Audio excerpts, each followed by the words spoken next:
વ્યાસપુત્ર શુકદેવજીને વૈરાગ કેમ થયો એની કથા દાદા ભીષ્મ સંભળાવે. શુકદેવને પ્રાકૃત માણસ જેવું આચરણ કરતા જોઈ એને વ્યાસજીએ એમને વેદાધ્યન કરાવ્યું કે મારો છોકરો હાવ પ્રાકૃત લોકોની જેમ રહે છે બરાબર નહીં, એટલે એને શાસ્ત્રોનું અધ્યયન કરાવ્યું. પછી એને વ્યાસજીને ઉપદેશ આપ્યો. વ્યાસજીને ઉપદેશ એવો આપ્યો કે બેટા, એવી વિદ્યા શીખવી જોઈએ કે જેને રાજા લઈ ન શકે, ચોરી ન કરી શકે, લૂંટેરા લૂંટી ન શકે અને મર્યા પછી પણ કામમાં આવે એવી ધર્મ અને ભક્તિરૂપી વિદ્યા પ્રાપ્ત કરવી જોઈએ. ધર્મ અને ભક્તિ, આવું ધન મેળવવું જોઈએ કે જે ધનને રાજા ન લઈ શકે. ધનસ્ય યસ્ય રાજતો ભયમ ન ચાસ્તિ ચોરતઃ મૃતમ ચ યન્ન મુંચંતી સમર્જયસ્વ તદ્ધનમ. બેટા, તું એવું ધન સંપાદિત કર કે જેને રાજા ન લઈ શકે, એનાથી ભય ન લાગે, ચોર ચોરી ન શકે અને મર્યા પછી પણ જે સાથે આવે એવું ધર્મરૂપી ધન અને ભક્તિરૂપી ધન તું સંપાદિત કર. અને દીકરા, ન માતૃપુત્ર બાંધવા ન સ્તુત પ્રિયોજન અનુવ્રજંતી શંકંટે વ્રજમ એકમ અપાતિનમ. મરીશ ને બેટા ત્યારે આ દુનિયાના કોઈ હગાવાલા ભેગા આવવાના નથી, માટે તું સનાતન ધર્મ પ્રાપ્ત કરે. જે કંઈ તારું કરેલું સારું મોડું કર્મ એ જ તારી સાથે આવશે. આવી વૈરાગની વાત કરી. અને એક વાત એ કરી, ધનેન કિમ યન દદાતિ નાશનુતે. એ ધનથી શું કે જે દાનમાં નથી દેતો કે પોતે પણ નથી ભોગવતો, એ ધનનો મતલબ શું? બલેન કિમ યેન રિપુ ન બાધતે. જેનાથી શત્રુ ન જીતા, એ બળનો શું અર્થ? શ્રુતેન કિમ યન ધર્મમ આચરેત. એ કથા સાંભળીને શું મતલબ? જેનાથી ધર્મનું પાલન ન થાય. અને કિમ આત્મના યો ન જીતેન્દ્રિયો વશી. એ જીવનથી શું કે જ્યાં જીતેન્દ્રિયપણું ન આવ્યું. આટલી વૈરાગની વાત કરી. અને હવે શુકદેવજીની ઉત્પત્તિ કઈ રીતે થઈ એની વાત કરે. મેરુ પર્વત ઉપર વ્યાસજી પુત્ર પ્રાપ્તિ માટે તપ કરતા હતા. વ્યાસ ભગવાન પુત્ર પ્રાપ્તિ માટે તપ કરતા હતા અને એમાં શંકરે પ્રસન્ન થઈને કહ્યું કે હે વ્યાસજી, તમે જેવો ઈચ્છો છો તેવો જ પુત્ર તમને પ્રાપ્ત થશે. જેવો ઈચ્છો છો એવો પુત્ર પ્રાપ્ત થશે. તમારો પુત્ર મહાન યશ પ્રાપ્ત કરશે. એક દિવસ વ્યાસજી, આટલો શંકર દાદા આશીર્વાદ દઈને જતા રહ્યા પુત્ર માટે. એક દિવસ વ્યાસજી અગ્નિ પ્રગટ કરવા માટે અરણી મંથન કરતા હતા. અરણીના લાકડા હોય, એની એ લાકડું ઘસે ને એમાંથી અગ્નિ પ્રગટ થાય. પહેલાંના જમાનામાં માચીસથી અગ્નિ, આપણા યજ્ઞમાં પણ એવી સિસ્ટમ હતી. યજ્ઞમાં જે અગ્નિ પ્રગટ કરવાનો હોય એ માચીસથી ન કરતા, અરણી મંથનથી. અરણીના લાકડાને ઘસે એમાંથી અગ્નિ પ્રગટ થાય. એટલે વ્યાસ પ્રભુ અરણી મંથન કરતા હતા. તમે કદાચ વ્યાસ ઉત્પત્તિની કથા ન સાંભળી હોય તો આમાં લખી છે જે મહાભારતમાં, એ સંભળાવું. વ્યાસજી એ અગ્નિ પ્રગટ કરવા માટે અરણી મંથન કરતા હતા અને ત્યાં ઘૃતાચી નામની અપ્સરા આવી. ઘૃતાચી નામની અપ્સરા, એને જોઈને વ્યાસજી મોહિત થયા. એટલે આ ઘૃતાચી અપ્સરા હતી ને, એણે શુકીનું રૂપ ધારણ કરી લીધું. શુક એટલે પોપટ, એટલે પોપટની પત્ની એને શુકી કહેવાય. એટલે એનું રૂપ એણે આ અપ્સરાએ ધારણ કરી લીધું. એ સમયે વ્યાસજીનું વીર્ય અરણી કાષ્ઠ ઉપર સ્ખલિત થઈ ગયું.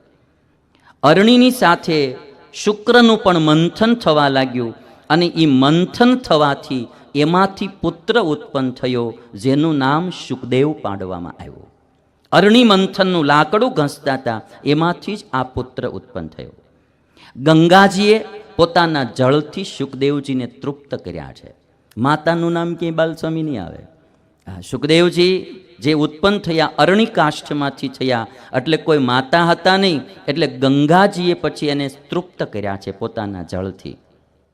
શંકર દાદાએ શુકદેવજીનો ઉપનયન સંસ્કાર કર્યો છે. ઉપનયન એટલે યજ્ઞોપવિત સંસ્કાર, એ શંકર દાદાએ કર્યો. શુકદેવજીએ બૃહસ્પતિને પોતાના ગુરુ બનાવ્યા, એની પાસેથી વિદ્યા મેળવી છે.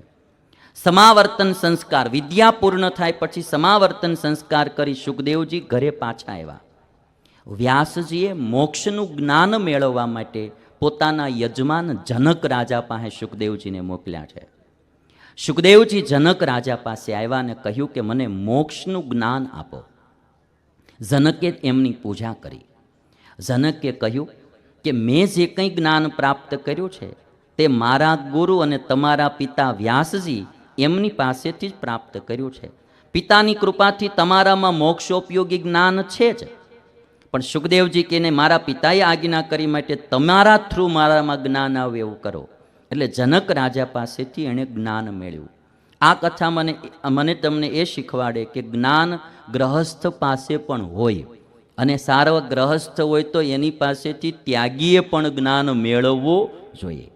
અમારે જુનાગઢમાં અમુક હરિભગત હતા, એવા હારા વર્તનવાળા હતા ને, સાધુ આડાવડા બેઠા હોય ને એ ભગત નીકળે ને તો સાધુની અંદર ઓરડી મૂયું જવું પડે, ભાર પડે હારા હરિભગતનો. એટલે ગ્રહસ્થ પણ જ્ઞાની હોય.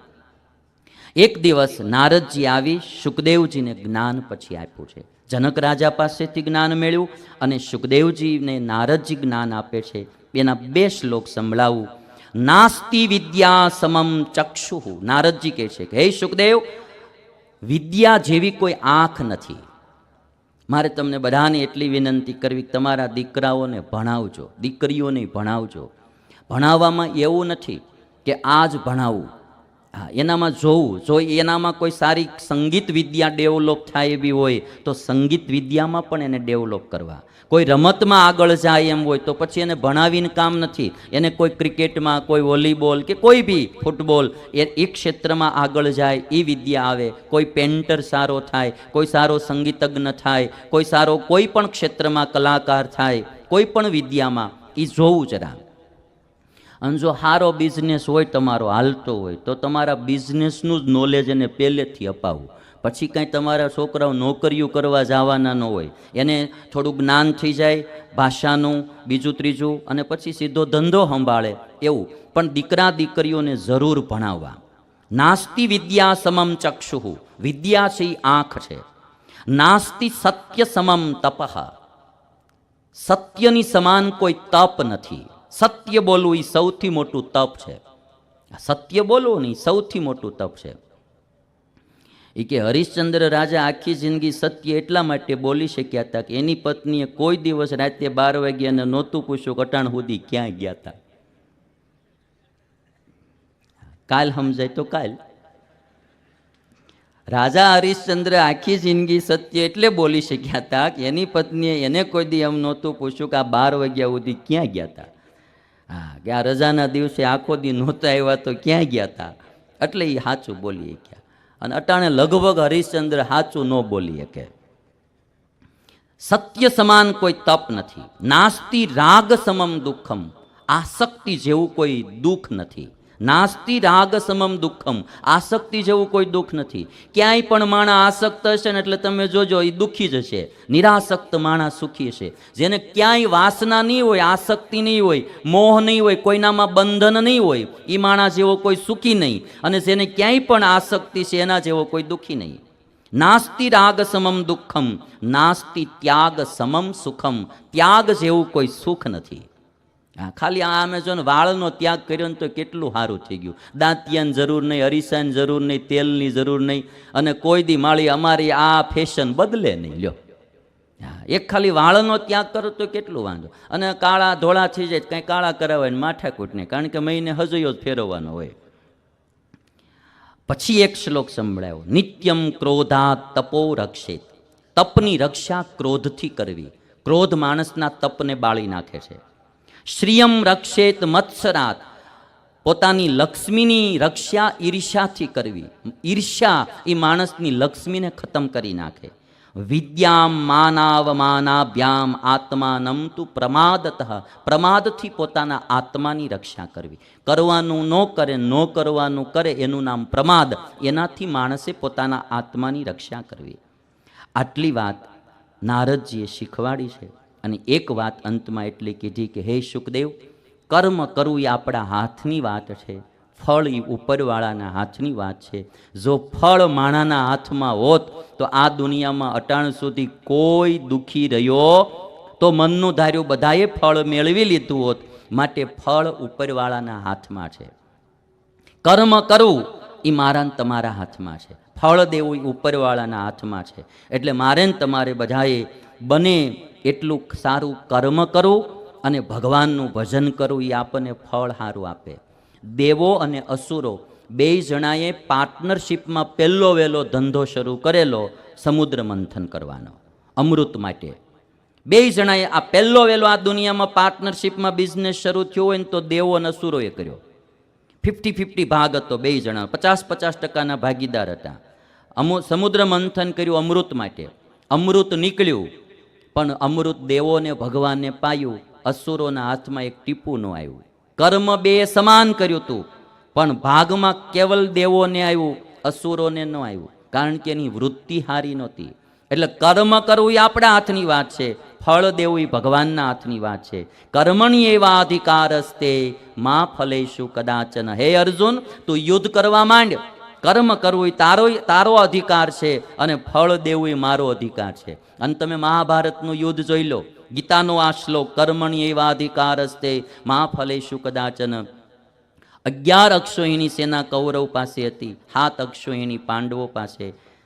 અર્જુનની કોઈ તાકાત નહોતી દાદા ભીષ્મને મારી શકે. અર્જુનમાં કોઈ એવી શક્તિ નહોતી ગુરુ દ્રોણને મારી શકે. અર્જુનમાં કોઈ એવી શૂરવીરતા નહોતી કે એ કર્ણને પરાજિત કરી શકે. આ બધાને પરાજિત કરી અને અર્જુનનો રથ યુદ્ધ બારો નીકળ્યો હોય તો એનું એક જ કારણ હતું કે એના ફળનો દેનારો ભગવાન કૃષ્ણ હતા. અર્જુનના કર્મના ફળના દેનારા ભગવાન કૃષ્ણ હતા.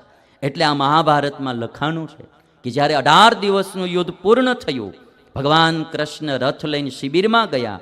અર્જુનને કહે છે કે તું પહેલો હેઠો ઉતરી જા. જેવો અર્જુન હેઠો ઉતર્યો, અર્જુનના રથની ધજામાં વાનરનું ચિહ્ન હતું. વાનરનું ચિહ્ન એ વાનર નહીં, સાક્ષાત હનુમાનજી આવી અને એની ધજામાં બેસતા હતા અને એના રથની રક્ષા કરતા હતા. જેવો અર્જુન નીચે ઉતર્યો એટલે હનુમાનજી દિવ્ય રૂપ ધારણ કરીને આકાશમાં ઉડ્યા અને પછી ભગવાન કૃષ્ણ નીચે ઉતર્યા, ત્યાં રથ સળગીને રાખ થઈ ગયો. એટલે અર્જુને એટલું પૂછ્યું, પ્રભુ આમ કેમ થયું? ભગવાન કહે છે કે આ તારો રથ ગુરુ દ્રોણ અને કર્ણના બાણથી ક્યારનો સળગી ગયો હતો, પણ હું જ્યાં સુધી બેઠો તો ત્યાં સુધી આ રથ બળ્યો નહીં. હું જેવો નીચે ઉતર્યો એવો સળગી ગયો. એટલે અંતમાં મારે આ છેલ્લો મેસેજ, પુરુષ પ્રયત્ન જરૂર કરવો પણ સાથે પોતપોતાના ઈષ્ટદેવની ભક્તિ કરવી, ભગવાનનું ભજન કરવું કે આપણા કર્મનું ફળ ભગવાન સારું આપે. અંતમાં વાલા ભક્તો, અહીંયા શાંતિ પર્વની કથા વિરામ લે છે. મહાભારતના 18 અધ્યાયમાંની જે 12મા મહાભારતના જે 18 પર્વ એમાંનો જે 12મો પર્વ એ શાંતિ પર્વ, એ શાંતિ પર્વની કથા મોરબી ગામને આંગણે થઈ. તમે બધા ભક્તોએ ખૂબ શાંતિથી કથા સાંભળી. અંતમાં આજ ભગવાન સ્વામિનારાયણ અને નરનારાયણ ભગવાનનો પ્રાગટ્ય દિન છે. નરનારાયણ ભગવાન એના ચરણોમાં હું પ્રાર્થના કરું, ભગવાન આપ સર્વે જનોનું, અહીંયા કથા શ્રવણ કરનારા ટીવીના માધ્યમથી, યુટ્યુબના માધ્યમથી પણ આજે લગભગ 5-7 હજાર માણસો કથા સાંભળે. બધા વોટ્સઅપ ઉપર, આ ફેસબુક ઉપર, યુટ્યુબ ઉપર, ચેનલમાં જે બધા કથા સાંભળનારા ભક્તો, આપ સર્વેનું પરમાત્મા સર્વ રીતે મંગલ વિસ્તારે. ભગવાન તમારા બધાનું સ્વાસ્થ્ય સારું રાખે. ભગવાન તમારા પરિવારમાં ખૂબ સંપ રાખે. ભગવાન તમારા ધંધાનું સર્વ પ્રકારે ધ્યાન રાખે, અભિવૃદ્ધિ કરે અને પરમાત્મા તમારા સર્વેના જીવનમાં ખૂબ સુખ શાંતિ આપે. આપ સર્વેનું પરમાત્મા સર્વ પ્રકારે મંગલ વિસ્તારે એટલી પરમાત્માના ચરણમાં પ્રાર્થના કરી મારી વાણીને વિરામ આપું છું. જય સ્વામિનારાયણ.